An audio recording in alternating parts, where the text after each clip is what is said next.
জুবিন গাৰ্গৰ ৰহস্যজনক মৃত্যুৰ এমাহ সম্পূৰ্ণ হ'ল আৰু আজিও আমাৰ সকলোৰে মৰমৰ জুবিন গাৰ্গে ন্যায় পাব লাগিছিল, কিন্তু এই চৰকাৰখনে ন্যায় দিব পৰা নাই। জুবিন গাৰ্গৰ সন্দেহজনক মৃত্যু, তেখেতক মৃত্যু মুখলৈ ঠেলি দিয়া হৈছে নে হত্যা কৰা হৈছে, এই বিষয়বোৰ এতিয়াও সন্দেহৰ আৱদ্ধত আছে। আৰু ৰাইজৰ দলৰ সভাপতি তথা বিধায়ক অখিল গগৈ ডাঙৰীয়াই কৈছে যে জুবিন গাৰ্গৰ মৃত্যুৰ লগত জড়িত যিসকল অভিযুক্ত বা ব্যক্তি, তেখেতলোকৰ শাস্তি হোৱাটো কি পৰ্যায়ত হ'ব লাগে শাস্তি, এই কথাখিনি কৈছে। গতিকে ৰাইজৰ দলৰ সভাপতি অখিল গগৈ ডাঙৰীয়াই জুবিন গাৰ্গৰ মৃত্যুৰ লগত জড়িত ব্যক্তিসকলৰ শাস্তি সন্দৰ্ভত কি কৈছে আমি প্ৰথমে শুনি লওঁ, আৰু আপোনালোকৰ মতামতসমূহ আপোনালোকে আমাৰ কমেন্ট বক্সত আহি জনাব।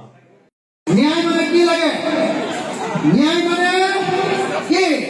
যদি জুবিন দাক হত্যা কৰিছে তেতিয়াহ'লে ভাৰতৰ দণ্ডবিধি আইন আছে আগতে, এতিয়া ভাৰতৰ ন্যায় সংহিতাৰ 103 নম্বৰ ধাৰাৰ অনুসৰি হত্যাকাৰীক ফাঁচি দিব লাগিব।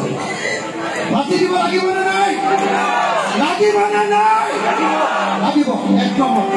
আৰু যদি তদন্ত এইটো হত্যাকাণ্ড বুলি প্ৰমাণিত নহয়, কিন্তু মৃত্যুৰ পিছত ঠেলি দিয়া বুলি প্ৰমাণিত হয়, তেতিয়াহ'লে BNSSৰ 105 নম্বৰ ধাৰা অনুসৰি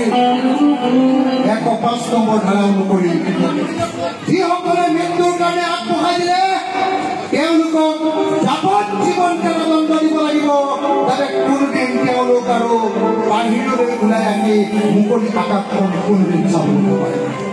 অন্য নহয় ৰাইজ, বৰ্তমান চৰকাৰখনে যিটো তদন্ত কৰি আছে, এই তদন্তত আপোনালোক সন্তুষ্ট হয় নে নহয়? সন্তুষ্ট হয় নে নহয়?